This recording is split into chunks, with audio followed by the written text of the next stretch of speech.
Hello, I'm Floyd Stokes, your instructor for AJ2, Introduction to Law Enforcement at College of the Redwoods. These series of PowerPoint videos are meant to give you an overview of each chapter of the text, but you will still need to thoroughly read each chapter. Today I want to discuss Chapter 6, which is titled Police Discretion. This chapter has three learning objectives. 1. Describe police discretion and its advantages and disadvantages. 2. Differentiate between the universalist and particularistic perspectives on police behavior.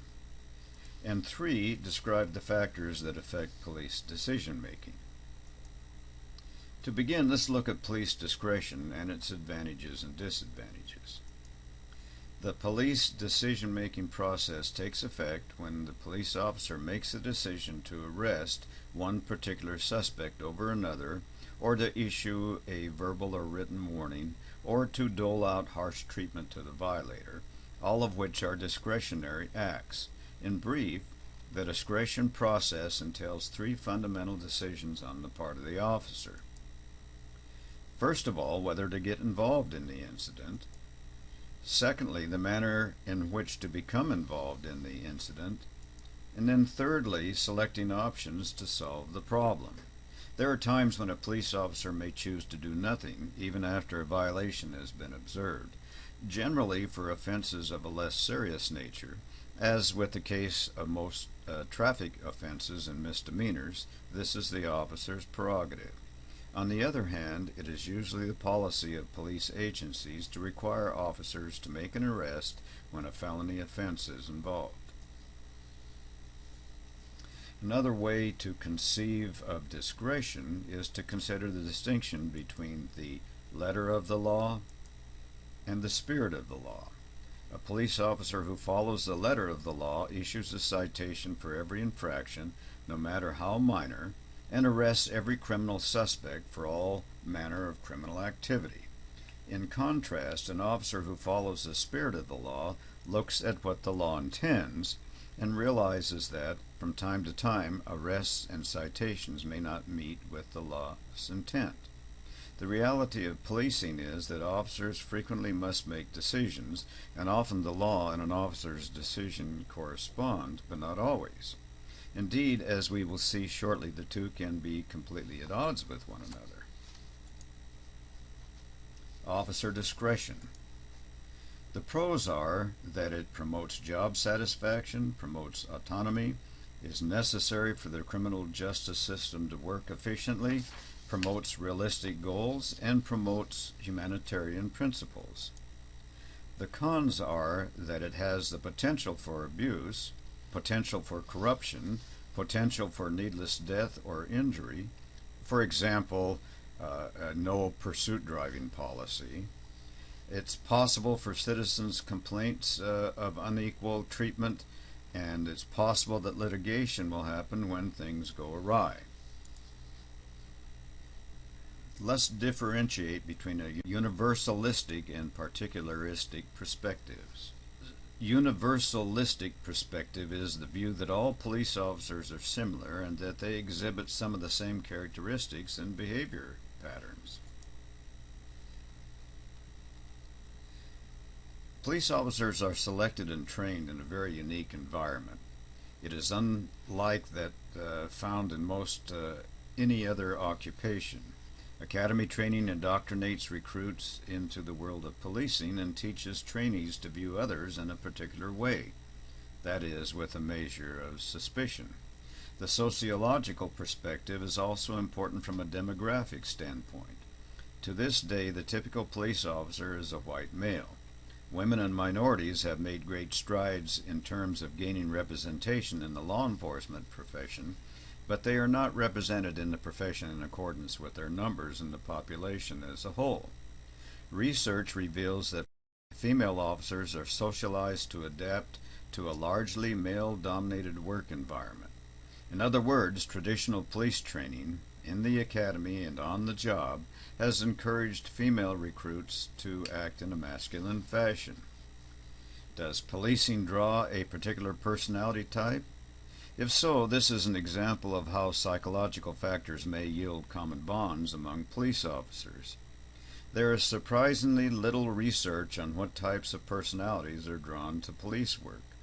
Much more accepted is the view that socialization is more influential than any degree of predisposition. Not everyone agrees, however, so we will revisit the predisposition versus socialization issue shortly. It is the law enforcement equivalent of the nature versus nurture argument that plays out in the criminology literature and elsewhere in human development studies. In addition, there are organizational factors that make all officers alike. The quasi-military structure of most police agencies requires a certain pattern of behavior among all employees. Everything from chain of command to rules of dress ensures that one officer closely resembles the other. The particularistic perspective is the view that individual officers differ from one another in various ways, including values, role orientation, and preferred styles of policing. To compare these two perspectives, look at this slide. On the left, it lists universalistic perspective views, which are that officers are socialized, officers are psychologically stable, police organizations force all officers to act similarly. On the right, it lists the particularistic perspective views, which are that officers take on different role orientations, that officers act differently based on legal restrictions, that officers act differently based on their perceptions of citizens, and that officers act differently based on their views of certain laws. Now let's look at the factors that affect police decision-making. This slide shows them: organizational factors, neighborhood factors, officer factors, and situational factors.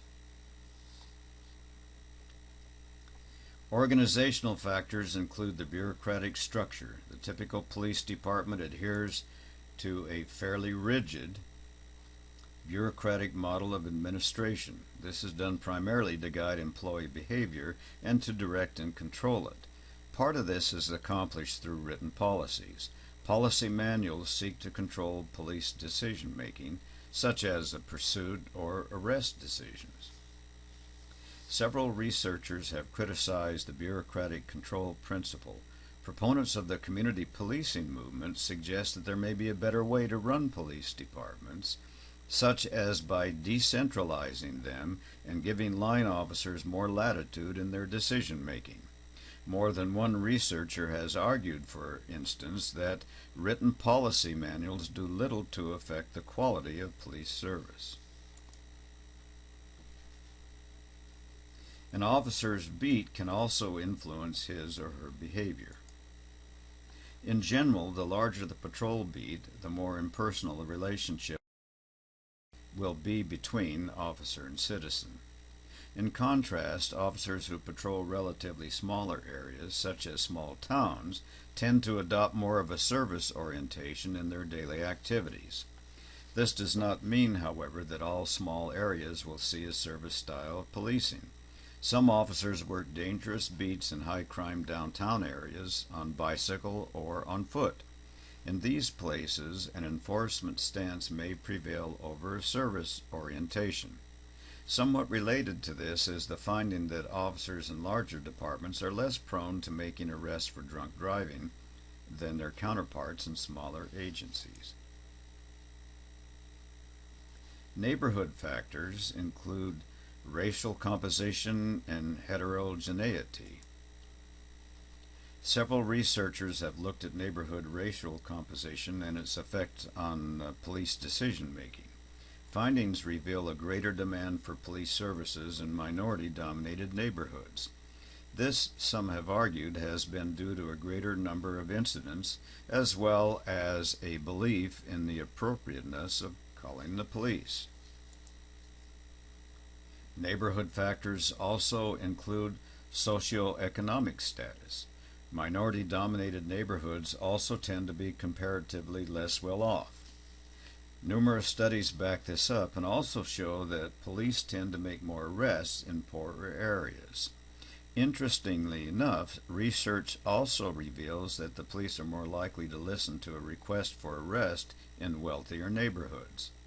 For example, if one of the parties to a domestic dispute insists that an officer not make an arrest, the officer would apparently be more inclined to listen to a wealthy person's views on this subject than a poorer person's. This is assuming, of course, that the officer's department does not follow a mandatory arrest policy. Finally, neighborhood factors would include crime. Informed readers know that racial composition, socioeconomic status, and crime go hand in hand. There is more crime where there are more people. Conversely, there is much less crime in rich areas. It should be no surprise then to find that police make more arrests in densely populated, poor, high-crime areas. Where there is no crime, there is little need to make arrests. But there are some mixed findings in this area.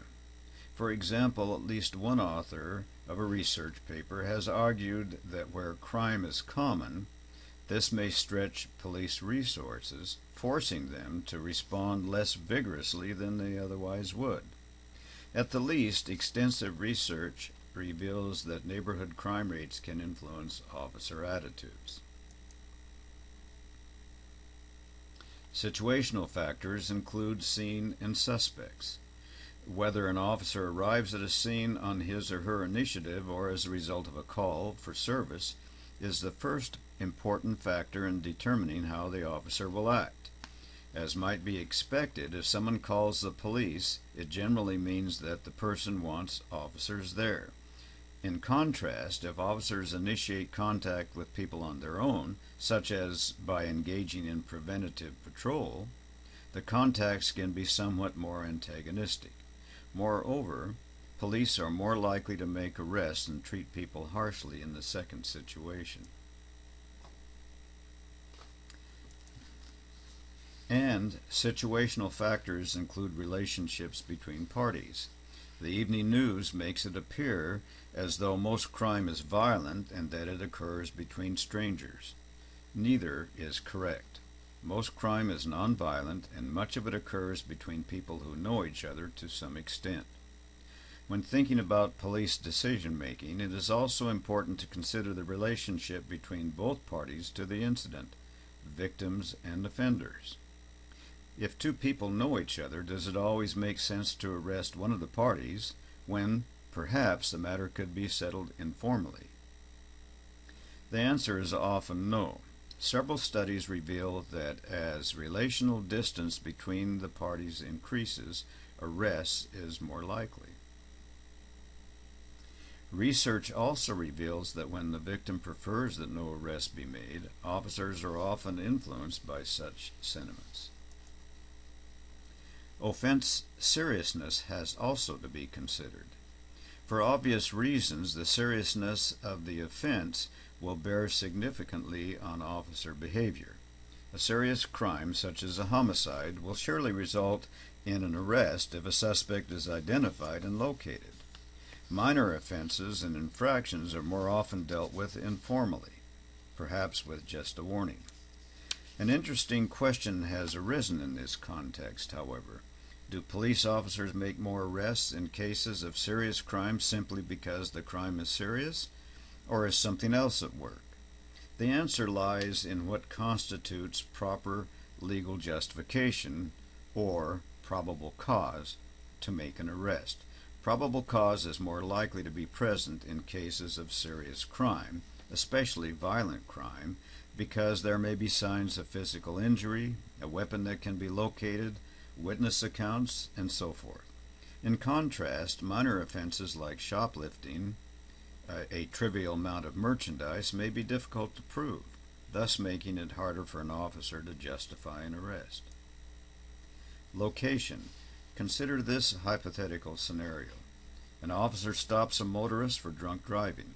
He then administers a field sobriety test in broad daylight in view of several pedestrians. The driver has apparent difficulty passing the exam, but the officer lets her drive away. Would this happen? Certainly not, for two reasons. First, it would be dangerous to allow an intoxicated motorist to drive off. It would also be against department rules for a police officer to allow a visibly intoxicated motorist to drive home on her own. Second, the presence of bystanders would make it even more controversial to send the motorist on her way. The location of this incident in plain view of other people would be sure to influence the officer's decision to some extent. Step outside this scenario to any other high-profile public contact between a police officer and a citizen. Officers know in these moments that they must be careful to follow proper policy to avoid complaints, litigation, and so forth. Alternatively, when police-citizen contacts take place behind closed doors or out of public view, there is more of an opportunity to treat the matter informally. Finally, situational factors would include bystanders. Closely related to the public-private distinction is the issue of whether bystanders are present. Bystanders are, of course, more likely to be present in public places. Thus, when they are under citizen scrutiny, officers will act differently than when they are not. A different sort of situation arises when the observers are other police officers, in which case an officer's decision-making will likely be influenced differently. The motivation to look good in the eyes of one's peers, for instance, may prompt an officer to act differently than he or she would otherwise behave. Researchers have found that officers who work together, as opposed to alone, are sometimes more prone to make arrests or to treat citizens harshly. The combination of working in public and having bystanders present can have a profound influence on police decision-making. Officer characteristics would include education, age, and experience. Does a well-educated officer act differently than, say, an officer with just a high school diploma? Unfortunately, researchers have yet to determine whether education affects an officer's decision to behave one way or the other. Gender. Few researchers have recently looked at gender as a predictor of police decision-making. Some studies from the late 1980s, when women were first beginning to gain a significant presence in law enforcement, revealed that female officers tend to act less aggressively than their male counterparts. On the whole, women tend to be less aggressive than men, which probably explains the differences in their decision-making in the law enforcement context. Finally, officer characteristics would include ambition and attitudes. An officer's ambition can clearly affect his or her decision-making. One study revealed, for example, that officers who make the most arrests felt they needed to do so in order to gain a promotion. Some of the officers who made more than their share of arrests were also motivated by the possibility of making more money from the overtime they needed to work to process all of their arrestees. Well, to summarize this chapter, police discretion is the latitude an officer has in making a decision to act one way or another. It is helpful because officers can't be everywhere and arrest every offender, but it can lead to unequal treatment, favoritism, and corruption. Universalistic means all officers share some of the same characteristics and attitudes. Particularistic means officers differ from one another in various respects. Factors that affect police decision-making can be organizational, neighborhood, situational, and individual officer characteristics. Before I close, be sure to read page 98 of the text that discusses the case of Nathaniel Jones, an altercation with the police in Cincinnati that ends in tragedy. Well, that's it for now. We'll see you in class.